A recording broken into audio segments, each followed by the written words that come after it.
Selamat pagi, selamat siang, Bapak Ibu dikasih Tuhan. Saudara-saudara, lagu-lagu tadi itu, dua di antara lagu yang saudara dengar, itu adalah bagian dari album yang sudah di-launching oleh RPCC Worship. Ada 5 lagu.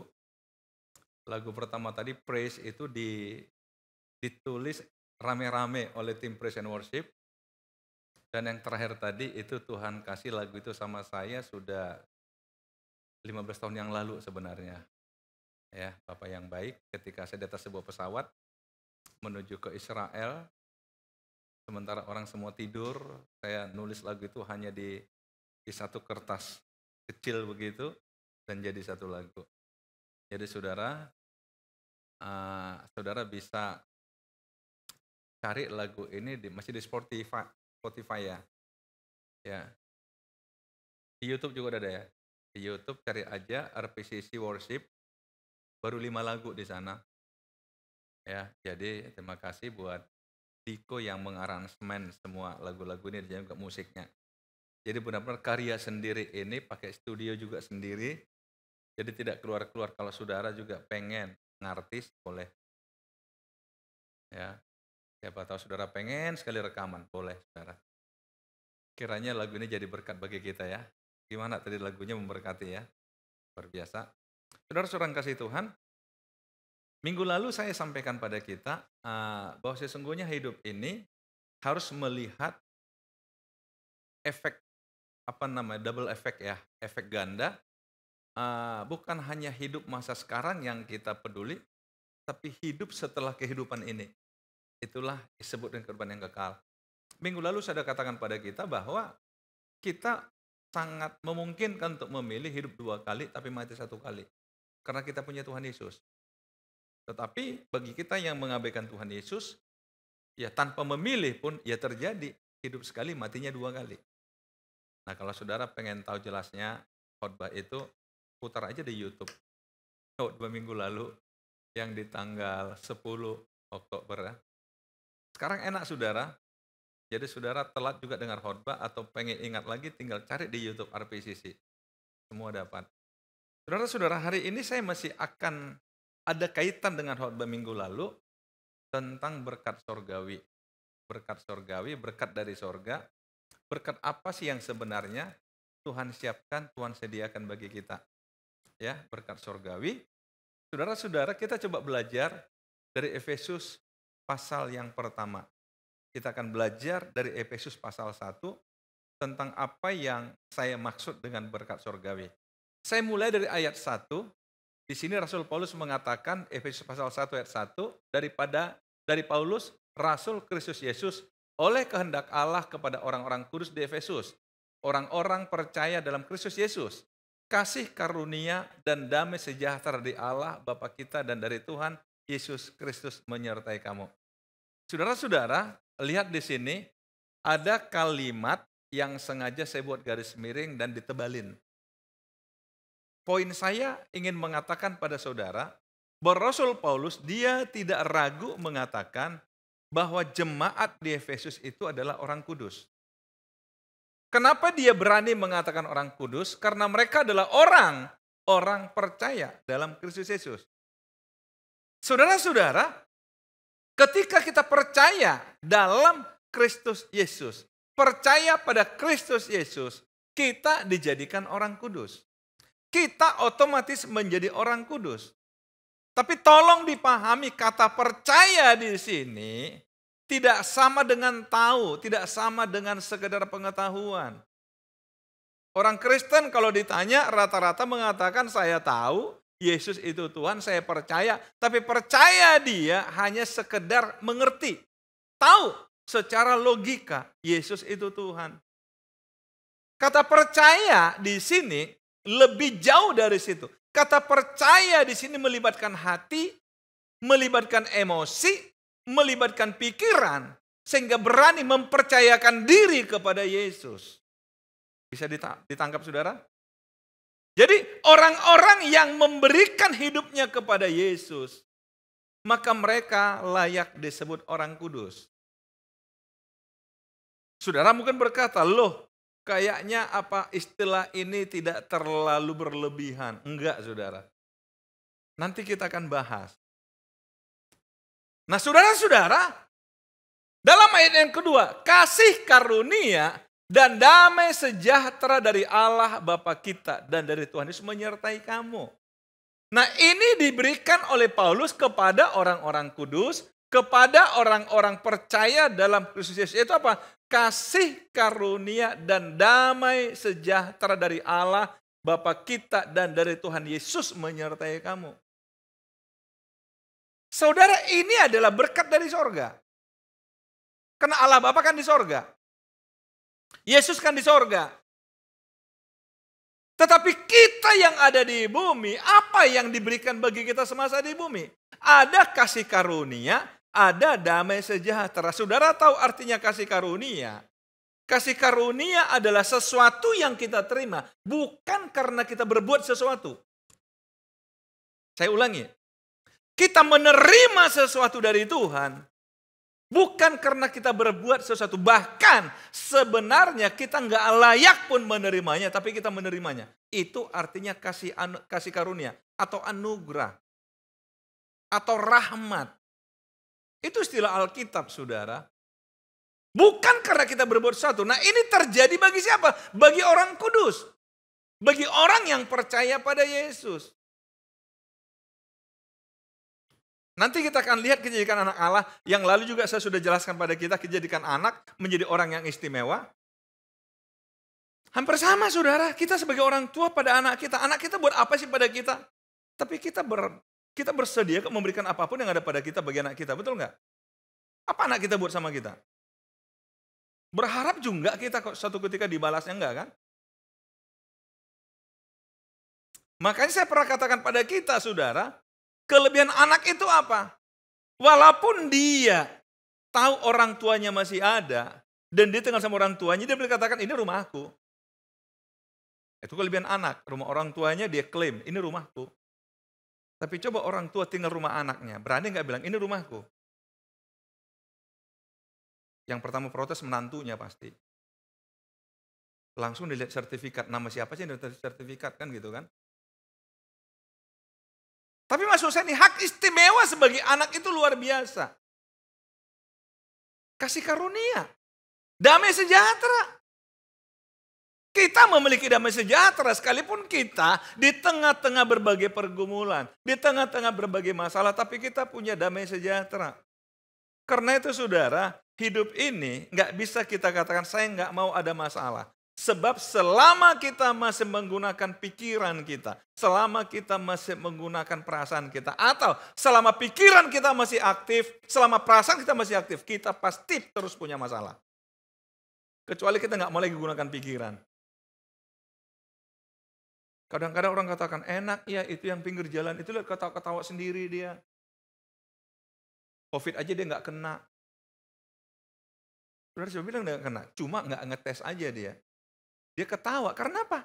Karena pikirannya sudah nggak jalan. Perasaannya sudah nggak jalan. Jadi saudara, kalau saudara nggak mau punya masalah gampang. Jangan gunakan pikiran, jangan gunakan perasaan. Tapi bisa nggak? Halo? Nggak bisa. Begitu kita gunakan pikiran, ada banyak hal yang kita nggak setuju. Ada banyak hal yang kita nggak suka, yang kita nggak suka. Nah inilah yang jadi masalah bagi kita.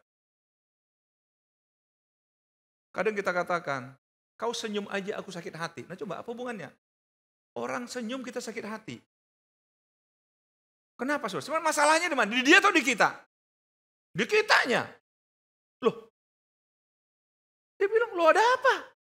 Hak saya mau senyum. Kok kamu sakit hati? Iya, tapi terganggu aku kamu senyum. Loh, yang terganggu siapa? Saudara-saudara, tapi oke lah, abaikan itu. Tapi kembali, damai sejahtera. Damai sejahtera, damai sejahtera, damai sejahtera. Di tengah-tengah kondisi sulit pun kita bisa damai, kita bisa tenang. Ini yang harus kita pastikan terjadi pada hidup kita.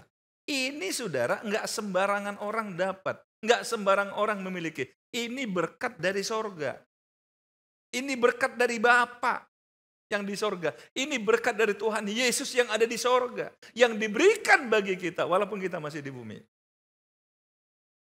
Nah saudara-saudara, itulah sebabnya Paulus hari ini mengatakan di ayat yang ketiga, terpujilah Allah dan Bapa Tuhan kita Yesus Kristus yang dalam Kristus telah mengaruniakan kepada kita segala berkat rohani dalam sorga. Jadi yang tadi itu saudara kasih karunia, damai sejahtera, itu kan berkat rohani. Berkat rohani. Saya nggak tahu bagaimana saudara membedakan atau menilai hal yang rohani dengan hal yang bersifat materi gitu ya. Kalau saudara suruh memilih misalnya, memilih begini, kasih uang 1 miliar, tapi uang ini uang panas, membuat engkau nggak tenang. Daripada kau nggak dapat apa-apa, tetapi hidupmu tenang, bahagia, damai sejahtera. Pilih mana saudara? Uang 1 miliar. Dapat 1 miliar tapi dibuat nggak tenang. Tetapi nggak dapat apa-apa, tapi kamu damai sejahtera. Bagi orang, wah bagus uangnya. Kan uang, yang penting kalau ada uang kan pasti hidup senang. Siapa bilang saudara? Banyak orang punya uang malah bingung dengan uangnya. Taruh di bank, takutnya banknya tutup. Di bawah tempat tidur, takutnya ya oke lah, gak usah bahas. Nanti terlalu kemana-mana saudara. Tapi saudara, Paulus mengatakan, hey, pujilah Tuhan, terpuji Tuhan yang mengaruniakan kepada kita dalam Kristus Yesus segala berkat rohani di dalam surga. Saudara luar biasa. Hanya dengan memiliki Yesus maka segala yang di surga itu menjadi milik kita. Karena apa? Yesus menjadikan kita anaknya. Anak sama dengan ahli waris. Saya kembali pada yang tadi. Seorang anak katakan, ini rumahku. Walaupun itu masih rumah bapaknya. Karena saya anak, saya ahli waris. Kalau kita pun anak Allah, kita kan ahli waris kerajaan sorga. Bisa kata amin? Ahli waris. Ini yang kadang-kadang membuat orang menilai kita keliru. Kok kita kayaknya mengklaimnya berlebihan. Bukan berlebihan, ini fakta dalam Alkitab. Tetapi ini saudara nggak secara otomatis, ada proses. Karena itu kita mau belajar hari ini proses menerima berkat sorgawi.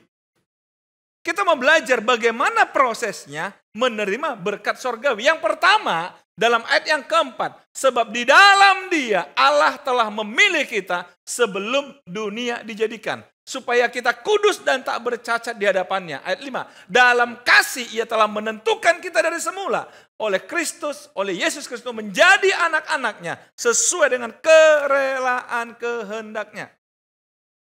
Saudara, kalau kita lihat, wah kayaknya berlebihan ini. Masa sebelum dunia dijadikan Allah telah memilih kita?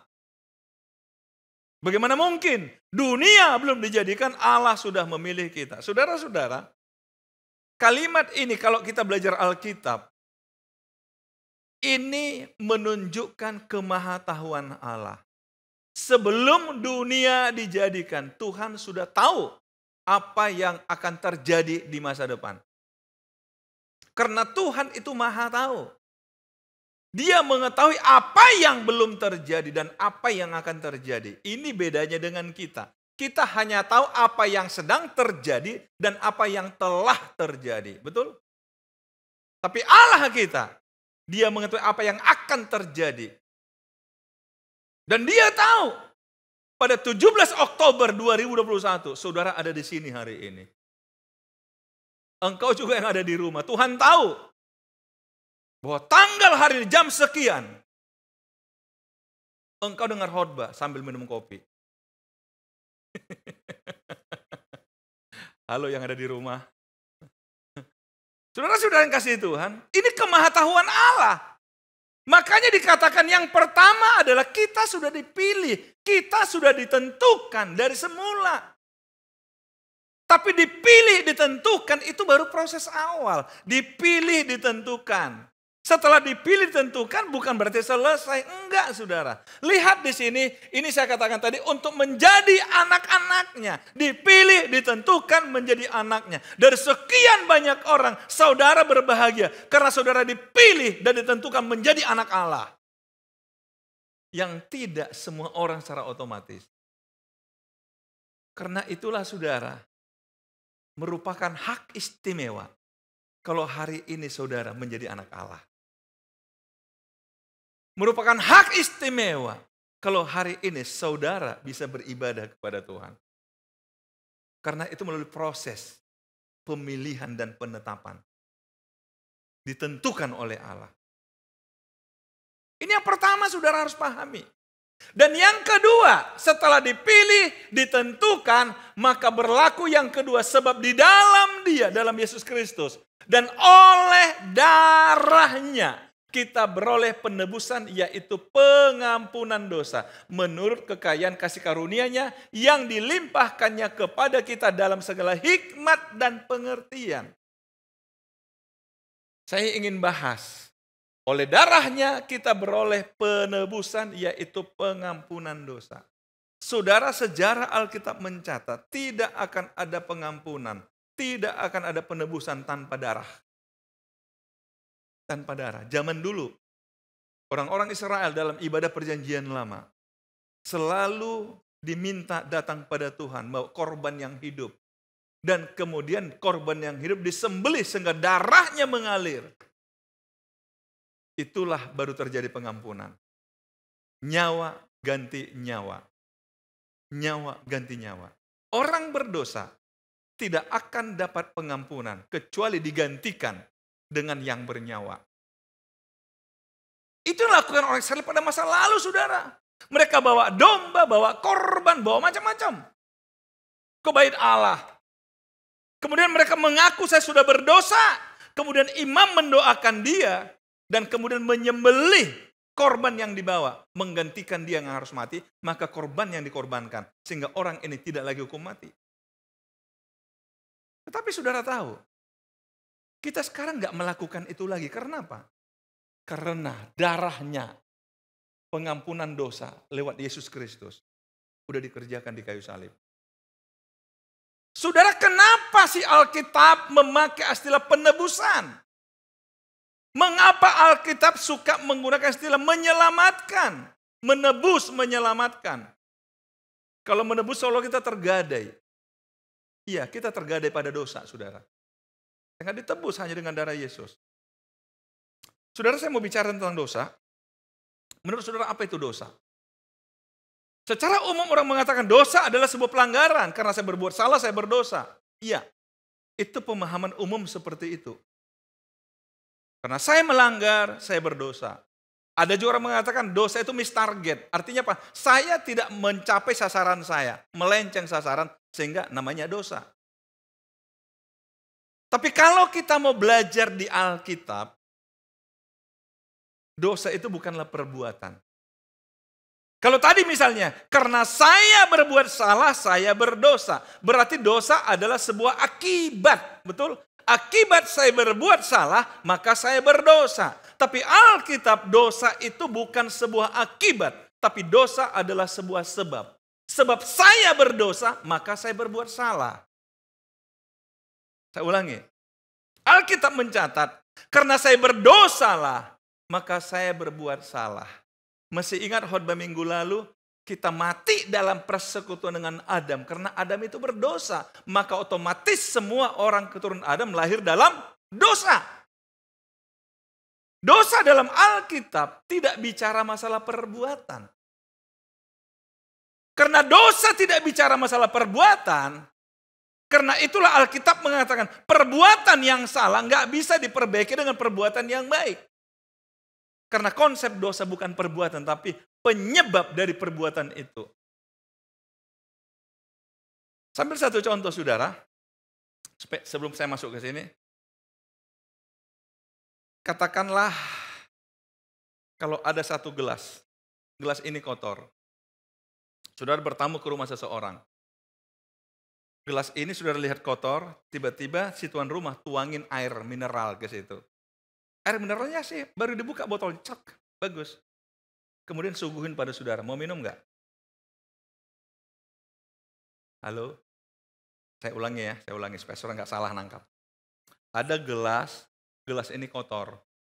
Saudara lihat gelas ini kotor, tapi tiba-tiba saudara bertamu pada satu tempat, dan orang ambil air mineral yang masih tersegel, benar-benar putih. Dia buka, dan dia tuang di gelas yang kotor.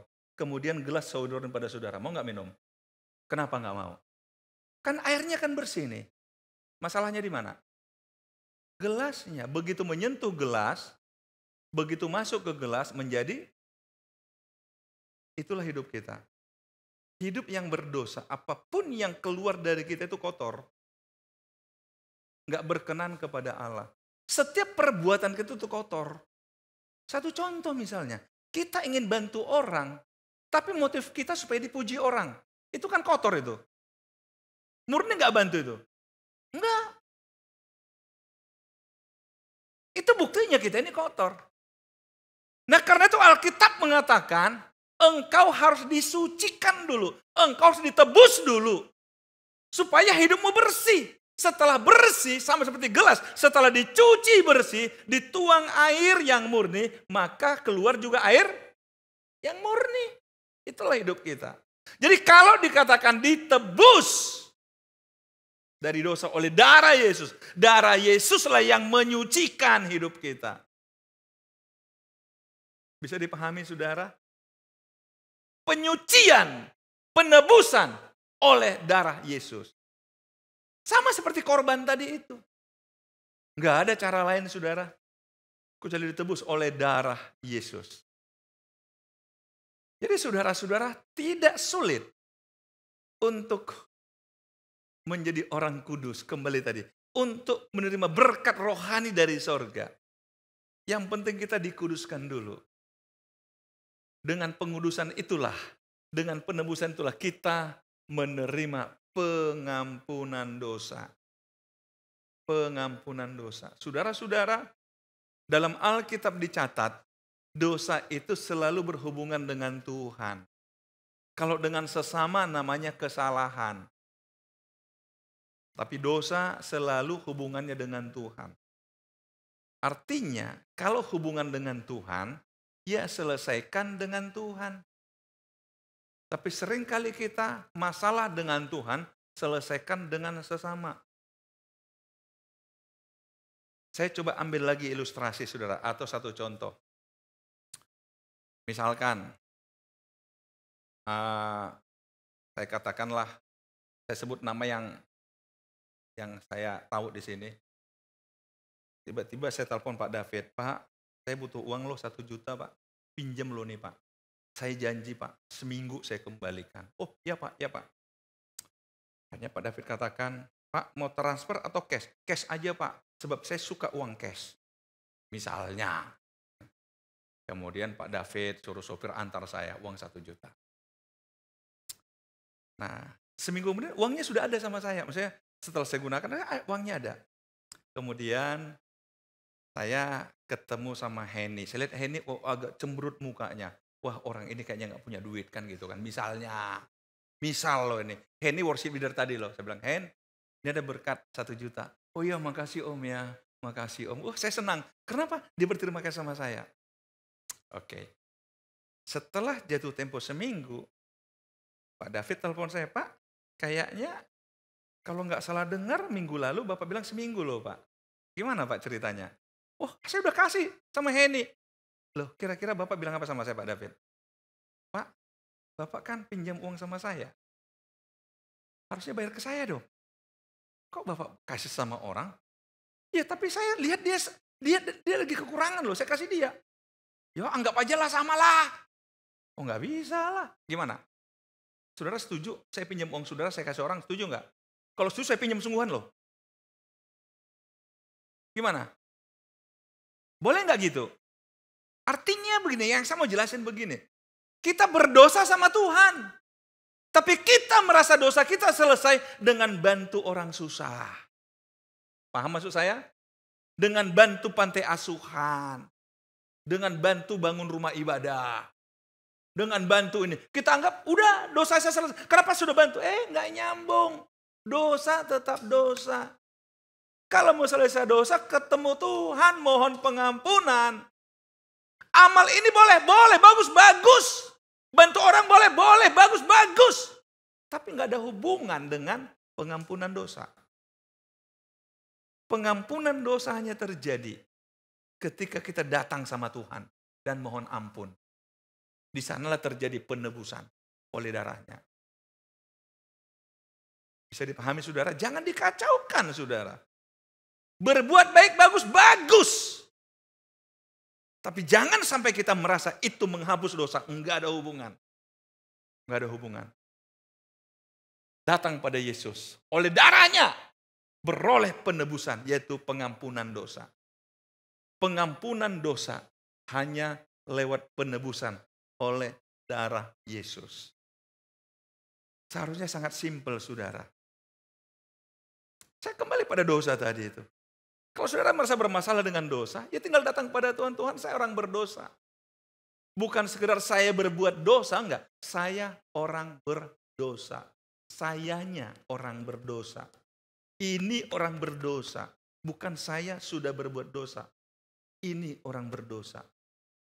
Karena itu saudara, jangan kaget ada orang, begitu dia mohon pengampunan dosa dari Tuhan, hidupnya berubah. Sifatnya berubah. Yang tadinya ngomongannya kotor, kasar, tiba-tiba jadi lembut, nyenangin.